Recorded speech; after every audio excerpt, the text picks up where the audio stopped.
Moisés, depois de ter saído da escravidão do Egito, para restabelecer a aliança com Deus. Porque o povo, depois de ter experimentado a providência de Deus no deserto, depois do povo ter experimentado o livramento de Deus no Mar Vermelho, o povo começou a adorar outros deuses, começou a trair Deus no sentido literal, e começou a adorar o Deus dos amorreus. E Josué começa a discursar, ele começa a falar perante o povo. E logo no capítulo 24, quando nós lemos, ele para e começa a ler sobre uma queixa, sobre aquilo que o povo estava sendo ingrato a Deus, perante a circunstância, perante a terra que Deus tinha prometido a Moisés. O povo estava questionando, e por não ver a provisão de Deus de uma nova terra, começou a adorar outros deuses. E muitas das vezes nós somos assim, irmãos. Quando nós pedimos Deus algo e Deus não responde no nosso tempo, nós queremos achar alguns atalhos, nós queremos achar algumas vias que levam para a morte, que levam para a dor. Mas espera em Deus. Se Ele prometer, Ele vai fazer. Quem crê que Deus possa fazer, glorifica a Deus. Muitos titulam esse texto que nós lemos como texto para a família, porque Josué ele menciona a sua casa, a minha família servirá ao Senhor. Josué estava dizendo em outras palavras: não importa ainda se a promessa não cumpriu, não importa ainda se eu não estou vendo um Deus que prometeu de mudar a nossa história, não importa se eu não estou servindo outros deuses, eu estou servindo o Deus de Israel, eu e a minha casa. Eu quero só frisar aqui nesse texto a palavra servir, que significa o ministério servir também. Existem dois significados da palavra servir: servir por lealdade, aquele que serve por amor, e servir como escravo, obrigado a servir. Aquele que está servindo obrigado, aquele que está servindo não por amor, porque está esperando algo em troca, está servindo para ser remunerado, esses têm algumas coisas que ele não consegue suportar. Mas aquele que está servindo por lealdade, aquele que está servindo por amor, não esperando nada em troca, esse de fato receberá a recompensa, aquele que Deus tem preparado para o dia. Aleluia. Quando Josué fala, eu e minha casa servirá o Senhor, ele tira o contexto da realidade que ele está vivendo, ele tira todas as advertências do texto. Ele parece que ele sai da terra e ele entra na atmosfera espiritual e ele fala: Senhor, não importa se tudo vem sobre isso, sobre a minha vida, eu quero te servir.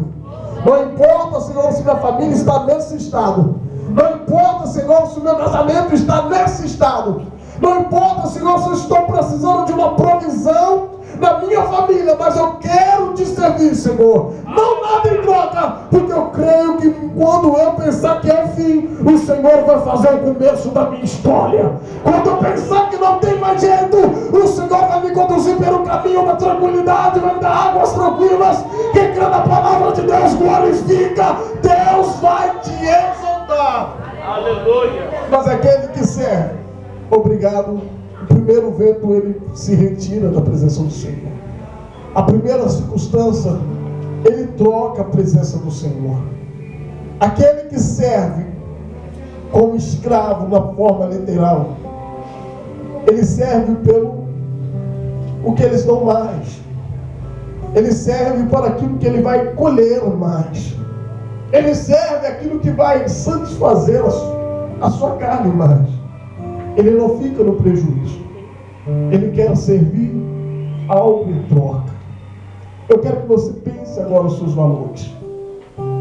O que você tem pensado no conceito de servir ao Senhor? Servir é o lema desse ministério. O que você tem colocado perante no seu coração? Servir ao Senhor. Eu e minha casa serviremos ao Senhor. Deus só está te observando de longe.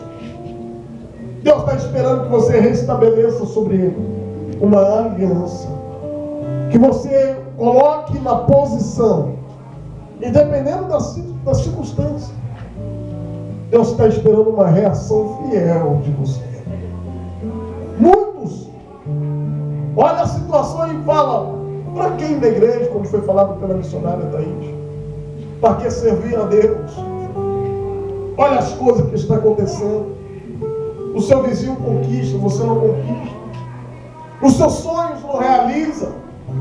Todos os seus projetos vão contramão à sua vida. E você não conquista nada. Para que servir ao Senhor? Josué não estava dizendo isso. Ele estava dizendo: eu não vou me curvar. Eu não vou vender a minha fé. Eu não vou me deixar levar pela essa tempestade. Eu não vou deixar me levar por o que os outros falam. Se eles falaram que a minha família vai ser destruída, eu vou me prostrar perante o Senhor e eu vou levantar minha família debaixo da oração. Porque os livramentos passados só servem para te motivar hoje. Viver o sobrenatural a partir de hoje.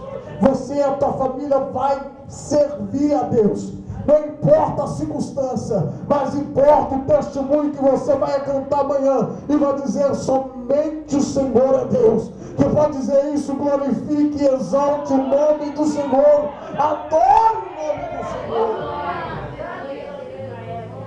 Josué ele para e fala: eu e minha casa serviremos ao Senhor. Irmãos, tem muitas famílias que estão precisando ser restauradas. Tem muitos casais que estão precisando ser restaurados. Algo que me chama a atenção, que Deus não compactua com o homem que carrega uma presunção de espiritualidade. Eu sou, eu faço, a minha vida vai ser assim. Só eu tenho conhecimento. Aí Deus permite passar tais coisas. E você começa já a desviar do caminho de Deus. Por que eu falei que nós precisamos de ter famílias restauradas? Porque pregadores que trazem revelação, nós estamos fartos. Pregadores que interpretam sonhos, profetas, estamos fartos. Pregadores e pastores que pregam sobre prosperidade, nós estamos fartos. O que está precisando no dia de hoje? Pastores e pregadores que pregam sobre restauração e que vive a restauração e vive a aliança com Deus. Como é que está a sua vida perante aquilo que a Bíblia menciona? Como é que está a sua família perante aquilo que a Bíblia menciona?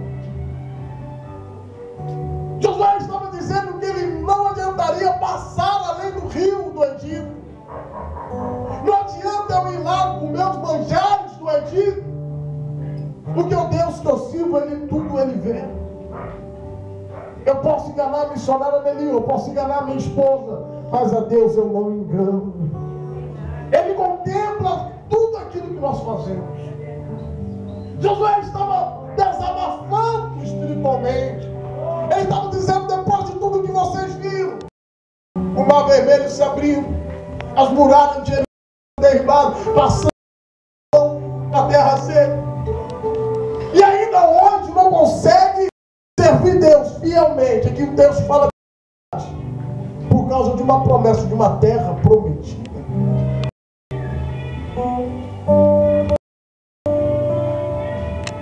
Que aquilo que você tem pedido a Deus, eu já falei muitas vezes aqui nesse púlpito, eu vou repetir. Você só não recebeu ainda que você não colocou na posição de receber. E segundo, não aconteceu ainda porque não chegou o tempo de Deus. Mas espera aí, missionário, não chegou o tempo? Então eu vou curtir por enquanto quando chega o tempo.